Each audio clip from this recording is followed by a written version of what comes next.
A co-worker is someone from any industry who rents a desk as often as they like at a hub. And here at this one in Darlinghurst, it can cost anywhere between $200 to $600 a month.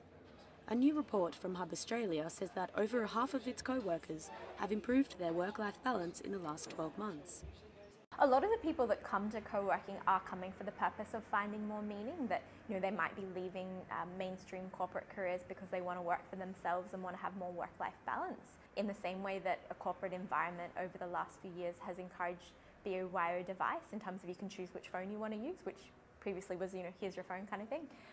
What we're increasingly seeing is a BYO desk. So at the moment I'm trying to open an organization that works on 3D printing to try to foster the technology so we can send it to emerging markets. I see that technology that should sort of change all the manufacturing process in the world.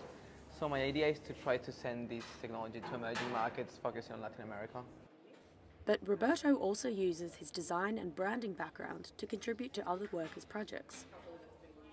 I think it's interesting because it gives you a different perspective than just in a normal job, because you have a bunch of people doing different things, and there's a few times here that I don't know how to approach a certain issue, and someone here will have an answer for that. Ella Hafermals is a researcher from the Work and Organisational Studies Centre at Sydney University. She says that co-working is one option between working at home and working in a permanent office. So I have been looking at how people can matter in an organisation, and that's really important to everyone. You want to feel like you're having an impact, like you're making a difference, and also that you're being considered for advancement and for opportunities in the organisation. And for people to matter in the organisation, even when they're not physically there, there have to be practices in place that give those people an opportunity to have a voice. And technology plays a really large part in enabling that voice to be heard. A new work hub called Vibewire opened its doors this month in the Sydney CBD. So the common room, we've made it super cheap, so it's only $50 a month, so it's a couple of $100s cheaper than the next cheapest co-working space.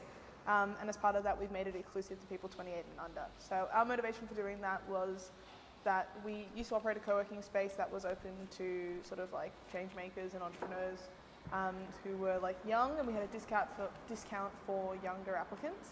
But at $300 a month, it still wasn't really affordable for young people who were just like not necessarily bringing in income yet from their freelance project, or who might be volunteering or doing sort of like internships and things that don't bring in income. And so bringing together people like that in a place that's actually affordable for them, and like providing them lots of opportunities to meet each other, but also to sort of show them off to industry and to experts and to recruiters, being like, hey, check out what like all these awesome young people are doing. We're a bit over the like, oh, millennials don't do anything with their time.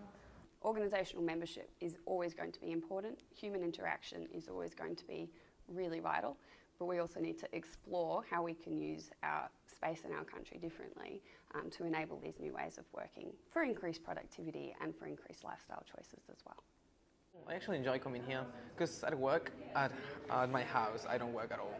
So here I push myself to work. I think that's a good part of it. I think that's the main reason why everyone's here. In 10 years, almost half the workforce is going to be made up of people who are now under 30. And for the Vibewire cohort and their peers, it looks like their notion of work is changing from somewhere we go to something we do. Hopefully it means that people have more accessibility to the kind of thing they want to do, and they're more inspired to actually follow that because they think it's more likely to happen. So it's kind of the dream, really. Antigone and Agnestellis, The Vault.